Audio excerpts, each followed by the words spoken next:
जिसको जो भाषा आती है उसको उस भाषा में ज्ञान उपलब्ध हो। दुनिया की कोई एक ही भाषा सब लोग सीख लेंगे, ये संभव नहीं है। प्रत्येक की मातृभाषा अलग है और मातृभाषा में ग्रहण करने की आदत लगने के कारण शिक्षा शास्त्र ये बताता है कि मातृभाषा में जो पढ़ाई की जाती है वो मनुष्य को ठीक बनाती है, वो जल्दी पहुंचती है। फिनलैंड माना जाता है शिक्षा में सबसे बड़ा देश, तो फिनलैंड में यही, फिनलैंड देश बहुत बड़ा है, जमीन बहुत है, लोग कम है, इसलिए चारों ओर के देशों से, उस देश से निकलकर लोग वहां जाकर बसते हैं, उनको स्वीकारा जाता है। उनकी शिक्षा पद्धति में ऐसा है कि 8वीं तक मातृभाषा में पढ़ाई होती है। अन्य देशों के लोग वहां की मातृभाषा लेकर आते, उनको उनकी मातृभाषा में पढ़ाया जाता है 8वीं तक। उसके लिए एक यूनिवर्सिटी शिक्षकों की उन्होंने बनाई, उसी में से शिक्षक बाहर आएंगे।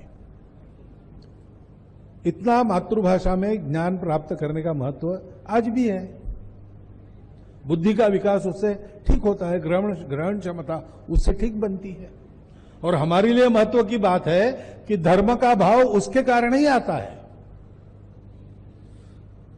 भाषा में भाव होता है और जहां की जो विशेषता है वो उसी भाषा में पता चलती है। धर्म हमारी विशेषता है, भारतीय भाषाओं में उसके लिए शब्द है, अन्य भाषाओं में है नहीं।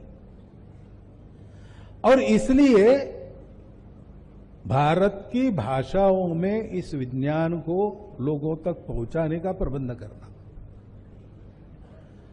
और उसके आधार पर विकास की जो हम कल्पना करेंगे उसमें इस दृष्टि को ध्यान में रखना। आजकल उसमें चर्चा होती है, पर्यावरण के बारे में चिंता होती है, सस्टेनेबिलिटी की बात होती है, परंतु मूल तो यहां है कि हमने यही मान लिया कि सारा जगत अलग अलग है, इसलिए everyone for himself, they will take the hindmost. भूत लगा 10 लोगों के पीछे तो मिलकर सामना किया नहीं, वो भाग गए। भागते भागते कहा कि भाई अब अपना अपना संभाल लो, पीछे रहेगा उसको भूत खाएगा। अब 10 लोग आगे और पीछे भूत, ये चला तो कोई ना कोई तो पीछे रहेगा ही। एक एक को खाते चला गया, 10वें को खा गया तो 9वां पीछे हो गया, उसको खा गया 8वां, ऐसा करते करते सबको खा लिया। दुनिया ऐसे नहीं जी, दुनिया में सब लोग मिलकर रहते हैं क्योंकि सब जुड़े हैं। इसलिए एक बात मुख्यमंत्री जी ने कही, बड़ी महत्व की बात है, विकास ऐसा नहीं होना चाहिए जिससे समाज में 2 वर्ग तैयार हो, सुखी लोगों का और दुखी लोगों का, हैव्स और हैव नॉट। ये गलत विकास है। विकास ऐसा होना चाहिए, मनुष्य की क्षमताओं में फर्क रहता है, इसलिए अपने पराक्रम से कौन कितना पाता है इसमें अंतर रहेगा, लेकिन ये अंतर कम से कम रहे। वो अंतर मनुष्य को जो अवसर मिलता है उसमें अंतर है, इसलिए नहीं होना चाहिए। मनुष्य को जो साधन उपलब्ध है उसमें कम ज्यादा है, इसलिए नहीं होना चाहिए।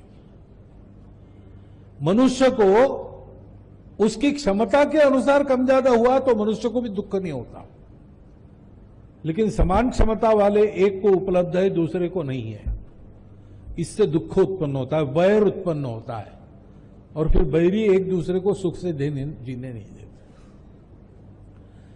और इसलिए विकास की भारतीय अवधारणा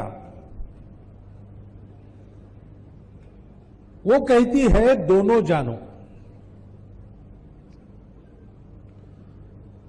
अब विचार जो किया वो अगर अधूरे दृष्टि पर किया तो अहंकार भी आ जाता है, क्योंकि मेरा ही अस्तित्व है और तो कोई है नहीं, मुझे ही जीना है, स्ट्रगल फॉर एग्जिस्टेंस।